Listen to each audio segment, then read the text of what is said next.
ஏற்கனவே நாங்களே முடிவெடுத்திருந்தோம்.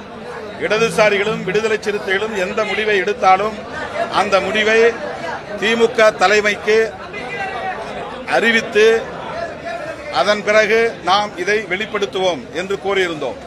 அதன்படி திராவிட முன்னேற்ற கழகத்தின் தலைவர் தளபதி ஸ்டாலின் அவர்களுக்கு இந்த தகவலை நாங்கள் முறைப்படி சொல்லியிருக்கிறோம். நாங்கள் இந்த முடிவை எடுக்கிறோம் என்று சொன்னதற்கு அது உங்கள் கட்சிக்கான சுதந்திரம், நீங்கள் அப்படி முடிவெடுப்பதாக இருந்தால் வாழ்த்துக்கள் என்று எங்களுடைய நிலைப்பாட்டுக்கு அவர் ஓகே சொல்லியிருக்கிறார்.